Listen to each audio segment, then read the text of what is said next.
આ કર્મની ગતિ બહુ ન્યારી હો મિત્રો. આ કર્મ કોઈને મૂકે નહીં. હા, આય કરેલા અહીંયા ભોગવવા પડે. જેવું કરો એવું ભોગવો. ઘણાને બહુ વેમે હોય ગંગામાં નાવાથી પાપ ધોવાઈ જાય. અરે શ્રવણ કાવડ લઈને ફરતો, સેવા એના માત પિતાની કરતો, પણ દશરથ આજાએ આવીને એ પ્રાણ એના વીંધી નાખ્યા. એ કોને ખબર હતી બાપ? એ તો વિધિના લખ્યા લેખ હોય, લલાટે હાચા થાય થાય અને થાય જ. આજ બોલેલું કાલ પાછું આવે, આજ વાવેલું કાલ ઉગે. માણા હોય કે દેવતા, કર્મનો સિદ્ધાંત એક જ છે કે બધા એને ભોગવવો જ પડે. કર્મ નથી નાનો, નથી મોટો. કર્મ કોઈને બદલી ન હોગે. તમારા કર્મ બીજા કોઈ ભોગવી ન જાય, કોઈ બદલી ન જાય. માણાનો એક જ ધર્મ છે કે કર્મ સુધારે.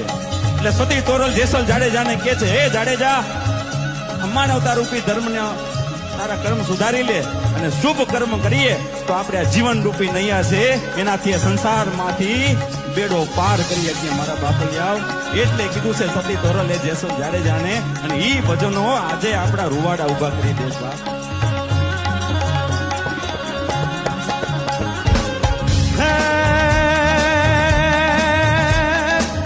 પુણ્ય પાપ ઠેલાય જાડેજા, પુણ્ય પાપ ઠેલાય રે. ઓ તારી બેદલીને ડૂબવા નહીં દે, તારી નાવડીને ડૂબવા